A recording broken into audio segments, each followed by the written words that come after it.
Hello, welcome back to Talk About Strange. Man, what an incredible year it turned out to be. It's just this past few months that I started up this channel and it's really taken off. I put out a little thank you video here a couple videos ago, so you might want to check that out. Like I said, I couldn't have done it without you guys. This story here today is a follow-up to the missing Bigfoot bones mystery solved, the truth revealed. I just thought it'd be a good idea to follow that up because I am going to be out of here for the rest of the week. I got to help my brother. He's remodeling a cobblestone. He's turning it into a bed and breakfast. And so I'm going to be over there helping him out. So I'm just not going to have a lot of time. And I won't see you guys again until next year. So we got a lot going on. I just did another story and posted it. So I was feeling good. Things went really well. I thought I might as well go ahead and knock this one out and just give you guys an opportunity to see my thoughts on it, hear my thoughts on it, and break it down a little bit. Because when I got that message, when I opened up my emails to do a different story, actually the one I just did, one of the ones I just did, I seen that and it just kind of caught my eye, the mystery. I thought, why not just read it live? And I probably shouldn't have, because it really kind of shook me. There was a lot of questions in there. There was a lot of stuff that questions that I've heard people talk about, and it gave answers to. So I thought, geez, it just really threw me. And so, I kind of broke up my narrating there, and it was a little bit tough. But anyway, I'm here now, and we're going to get into this. And so I want to talk about the missing bones, because I think this is a big deal. All right, so what I'm going to do is I'm just going to go ahead and read through the story again. If you've seen part one, you might still enjoy this because I'm hoping it's going to be a little bit better. By the way, I did that twice. The first time I uploaded it, I don't know what was going on. The stars were not aligned. And then when I finally did get it up at midnight, it didn't go on till 1:30 in the morning. I didn't know the last 2 minutes was cut off. My wife told me in the morning when she watched it. And so I had to go back, spend half a day putting that back on, putting it together, and re-uploading it. I don't think it came back on till 3:30 in the afternoon. I mean, it was a battle. And then I just did one earlier here. It only took a couple hours, 2-3 hours, got the whole thing done. So anyway, here we go. Let's get into this. All right. I had instructions to call him John. You can call me John. He gave me his real name, but asked that it not be. So, my mother was Irish, my father was Cherokee, and I am very old now. I am writing to you because 20 years ago, all right, now I want to get into this, the Solkaloo, I also heard this, I looked this up, I hear one pronunciation as Solkaloo, and then I heard another pronunciation that is Chakaloo. So whichever one that falls under with you guys, if anybody can wants to help me out there, I think maybe there's different ways of narrating that. I don't know. So let's call it Chakaloo, because that just really rolls off. Or what you might call Bigfoot people. Told me that someday I would have to pass my truth on to someone, and that I would know who when the time came. I ran across one of your videos while I was watching a cooking video. I was bored. It was the video with the dancing flames. Now, I touched down on that. We watched a video. Somebody sent me a story in with dancing flames, and I've heard a couple things about ritual fires. So, again, this kind of threw me where I'm thinking, in my mind, I started putting these together. So, that was a story Jeff sent in to me. Hello, Jeff. All right, anyway, I liked it, so I watched the rest of your video and looked through a lot of the comments. I thought you should know there is a reason that all these people are sending you their stories and comments. You will understand by the end of this message. My truth will become your truth. Now, see, that hit me. And that was kind of one of those things that threw me off because, I mean, again, yeah, I've been asking, I've even said it on the videos, I don't understand. So in 1983, I owned a little leather shop that I ran out of my garage. One day, a very old man entered my garage. I was sitting at my table just inside the garage door.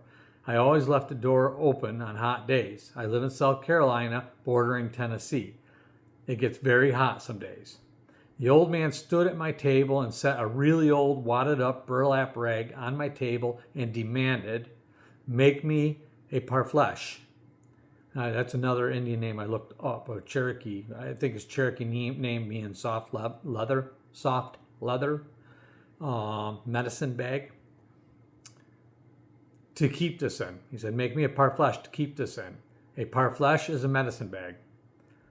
I said okay and asked, "How big do you want it?" He slid the rag to me. I started to open it and look inside, and he said, "Stop. This is very old and very powerful." I moved back and asked him, "Will it hurt me?" He said, "No." So I carefully looked inside, and there was a rolled up wad of green leaves. Okay, so he started out by telling him that this is really old, and he looks inside, and it's got like fresh looking green leaves. So again, this is something that stopped me in my tracks here a little bit. I thought he might be crazy, so I asked him when he wanted the bag. He said, "I will wait and talk with you a while." Then he stood there waiting. So I got out a piece of very soft leather and started cutting and making holes to thread the bag together. While I was working on it, the old man pointed at the wadded up leaves and said to me, "This is life." I asked him, "What do you mean?" He looked at me for a moment and said, "I will tell you. My truth will become your truth." I played along and said, "Okay, what is your truth?" He said, "This is Chakalu." Now I was certain that he was senile. I continued working on the parfleche/bag for him while he talked and smoked. He went on to tell me that the Chakalu are ready to cross He went on to tell me when the Chakalu are ready to cross over, they ascend home. Okay, you catching that? When Bigfoot is ready to cross over, they ascend home. Not descend, not stay, not just die. They ascend home. Now everybody's saying that these creatures are able to teleport, transport, move around. I mean, all the magical abilities and things that they can do. There's a lot of biblical stuff going around they're talking about, saying that they're straight out of the Bible. And with us, there's talk, that when we pass away, we ascend. Or there's some say we wait until the time comes of the calling. So there's a lot of different stuff there that was going through my mind. But if they die here, they have to wait for the fullest moon, what is called the harvest moon. And we all know that the harvest moon is considered one of the most powerful, sacred, or spiritual moons in a lot of different cultures. First, the family has to prepare them by removing the flesh and returning it to the forest. All right, let's touch down on that. I remember, and I can't remember exactly, maybe you guys can help me with this, talk about the creatures, Bigfoot, other things, creatures carrying flesh, tying it, hanging it on them. I don't remember if it was to consume or what that was, or if it was some sort of a odor masking technique for hunting or whatnot. But think about all the people that said that Bigfoot smells like death, like rotted flesh. Okay, so, or is that just from the blood on their fur? But I can't imagine. Disgusting, but hey. All right, so remove the soft flesh and returning it to the forest. Then they dry the bones using a ceremonial fire, like your Dancing Flames video, and that's what I was talking about, these ceremonial fires. On the night of the fullest moon, they lay out the powder throughout the forest, releasing the spirit of the Chakalu so he can return home. Okay, so now we're talking about a cremation. So you got the ones that are ready to ascend, that just ascend and they're gone. So you're not going to find a skeleton. Everybody keeps saying that there's no proof. We can't find any bones. Where are the bones? How come there's no skeletons? I mean, this kind of rolls right into that, right? I mean, he's telling us right now that they're either ascending and they're gone, or they're performing some sort of a cremation or drying the bones and then crushing these bones into a fine powder and spreading them throughout the forest. So they're gone. Which makes me, and I didn't say it, I didn't get to that point yet, it was in my notes. Let me get to that. Let me keep going here, and I hope I remember to get to that point. Okay, so I still thought he was crazy, but it was a very good story. So I continued listening. He told me that his great-great-grandfather was out on a hunt when he ran across the Chakalu moon ceremony. He knew he wasn't supposed to be there because his people had a treaty with the Chakalu.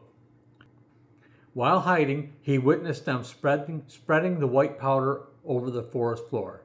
When he thought they had left, he snuck out and gathered some in a handful of leaves. But he was not alone. The Chakalu was not gone, and he was caught with the remains in his hand. The Chakalu grabbed him tightly and carried the boy back to his village and demanded to see the chief. The people had no choice but to oblige the very large, powerful people. The boy's mother led them to the chief. The one holding the boy, carried him into the teepee of the sick old chief. The Chakalu looked at the chief and said set the boy down. He was not aware of the chief's condition. He told the chief that the boy had broken their treaty and there must be justice. The chief explained that he was just a boy, but even a boy must obey the rules. So he made them an offer. Take the boy for one. Okay. I wrote this down. Take the boy for one Sudetiyada. 1 year. To serve you and learn, but send him home in good health. The Chakalu agreed and took the wadded leaves from the boy and gave them to the chief and told him to hold them for the boy until he returns. The chief replied that he would not be there when the boy returned, expecting to be gone, passing away, die. But the Chakalu looked at him and said, I will see you in 1 year, then left with the boy. Exactly 1 year later, they returned with the boy. The chief met him in front of his teepee to welcome them. The boy walked over to the chief. He looked well. He asked the boy, did you learn? The boy replied, yes, many things. Can you only imagine what he'd learned out there with them for a year? Amazing. I would love to have this boy's story. Well, his great-great-grandfather. All right. So the chief handed the wadded leaves back to the Chakalu and asked what it is that made him better. He replied, it is life. Then handed it to the boy and said, this is my truth, and now this is your truth. Protect the truth well, and it will protect you. Then they returned to the forest. The old man told me that the boy was his great-great-grandfather. Okay? Now, if we break that down, and I did, his great-great-grandfather, if we're putting them, try not to lose this, where was I? Okay. If that was his great-great-grandfather, all right, and we figure a lifespan of maybe 80 years each, with the father, with the great-great-grandfather, the great-grandfather, the grandfather, the father, and the boy. I did that right. That's 5 times 80, it's 400. If they had them at 20 years, or what? If they're 80, 40, I mean, even if they had them at around 40 years old, just splitting it into by 2, dividing it by 2 to kind of age span it.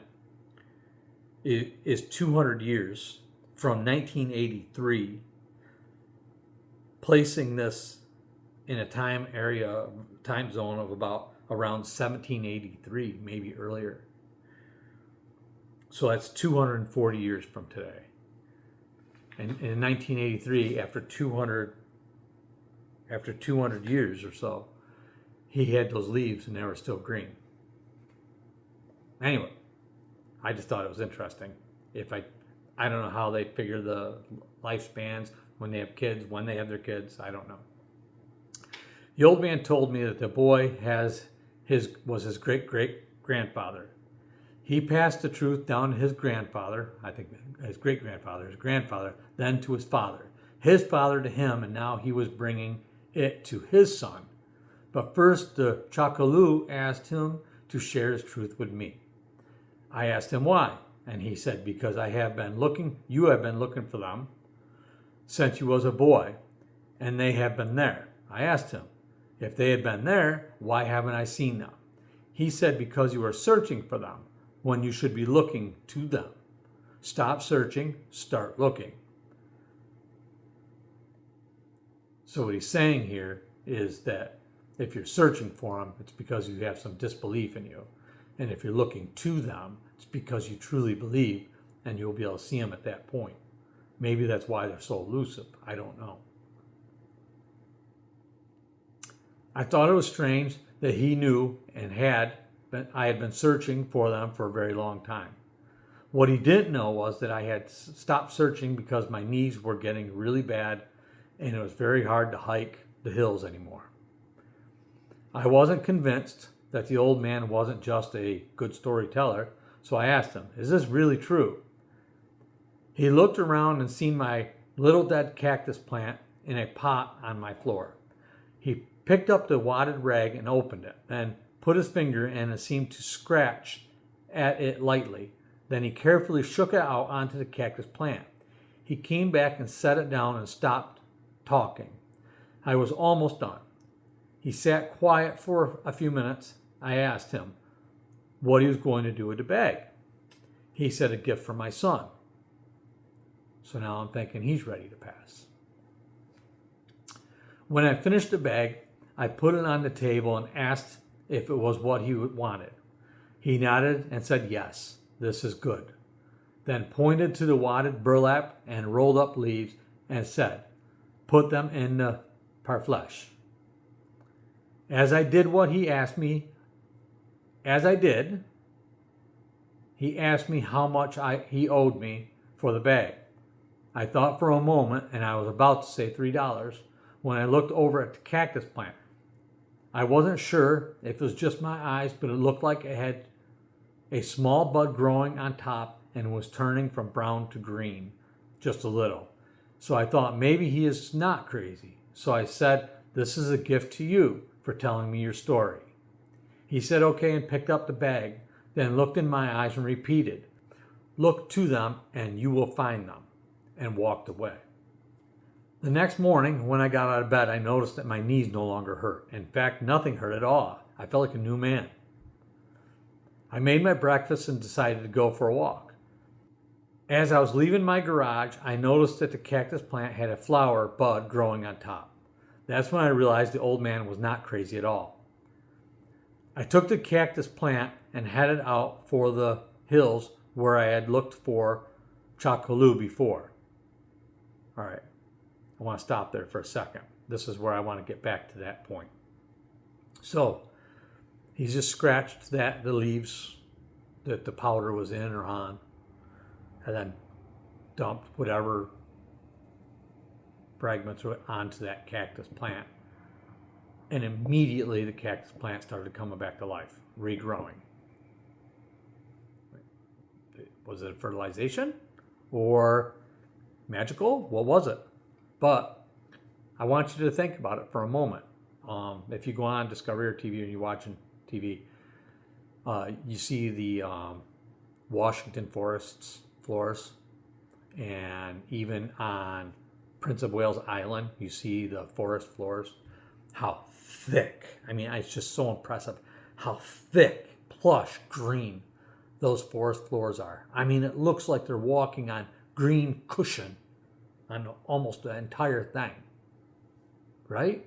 Think about that for a moment. And that was going through my mind when I'm reading this. That kind of started popping in my mind. And it was just throwing me for a loop. Like these things were coming together. Things that you never thought of. They can't find the bones. Bigfoot's bones, skeletons, anything. Those forest floors. The appearance, disappearance. The ascending. Anyway, let me get back to this. When I arrived, I found a nice spot with dry grass and plenty of sunlight, and planted my cactus. When I was done, I stood up straight and looked to the forest. Looked to the forest. For the first time in my life, I saw the truth standing before me. Without our lips moving, I heard them say, "This is my truth, now this is your truth. Someday you will share your truth with someone else." I stood with them for several minutes. My heart was full, and I now understood what the people had been talking about, what my people had been talking about all my life, all these years. I didn't have to speak or ask any questions, because I now understood them and they understood me. It's been 20 years, and when I seen you, I knew it was time to share my truth. So, this is my truth, and now it is your truth. Stop searching for them and start looking to them. When the time is right, you will see them, and they you. Best regards, John. Okay. That shook me. I don't know why. That hit me. I've been doing these stories. Like I said, I only started 3 months ago. I've always wondered about this stuff. It was always in the back of my mind. There's so many of you out there have so much more knowledge about this than I do, and you share it regularly. I really appreciate it. But it just told me at that moment I had to see what I could find out. I had to follow that. I had that string. I had to pull it. So, I immediately blew out the candles, jumped in my truck, and I head straight out to Dutch Street, where I had brought that arrow, and the arrow had been left for me in that tree. There was 2 rocks there. I'd seen some structures. We heard, actually somebody else I think heard it and mentioned it to me, a call. So I head out there, and I just had this feeling in my mind that if I brought my phone with me or anything like that, that nothing was going to happen. I wouldn't see anything. I wouldn't feel anything. So I got to that point. I left my phone. I left it on record so you guys could see me going out there. I went to the spot. I head out there to that spot. When I got there, I had this overwhelming sensation. Did I see anything with my own 2 eyes? Literally? No. No, I didn't. I wish I did. I really do. I think I will. But what I seen blew my mind. I think it was maybe, I said it was 10 or 15 degrees. It might have been 15 or 20 degrees. But it had been freezing, snowing, and everything else. Sitting on that tree where that arrow was an apple. Now, I'd went back a month ago, and I'd left 3 apples there. They were gone. They were that size. That was a big apple. I get there, and there was an apple sitting there on that tree. Why? I knew. At least I had a feeling I knew. So that's why I was so blown away. That's when I got a piece of clarity. What led me there? Why did I get the story? What led me there? And why was that apple sitting there other than some sort of a gift, some sort of a message? And that's when I got a certain amount of clarity.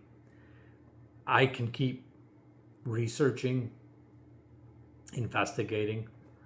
I'm going to look to more than search for. But I just wanted to follow up on that with you guys because I thought it was very profound. Like I said, it was a cryptic message. It was weird that showed up, but it was amazing at the same time. And I don't want to, after watching the video, I didn't want to allude to you guys that I walked up there and seen a bunch of Bigfoot standing there. Sasquatch, Chockaloo, Chuckaloo, sorry. So we have a lot to learn, and that's why I said that. We have a lot to learn. We have a long way to go. I'm glad to be on this journey now. I did not know when I started what this was going to be, where I was going to go. I hope I get to continue on with some of the paranormal stuff that I'm doing. I hope somebody can send in some Dogman stories, werewolf stories, any other cryptid stories. I still want to learn about them and investigate them. But this seems to be the thing that I'm supposed to be investigating right now or learning about right now. So I just want to say again, thank you very much for all of your support. Thank you for subscribing to the channel and watching it. I really appreciate it. I want to continue to grow. Let's continue to do this. Let's continue this adventure. I want to wish you guys a very Merry Christmas and a very Happy New Year. I wish you the best of luck. I hope you have a wonderful year. I hope we have a wonderful year together. And with that said, I am going to say adieu. It was good to see you. Take care, and we will see you again really soon. Until then, keep looking, right?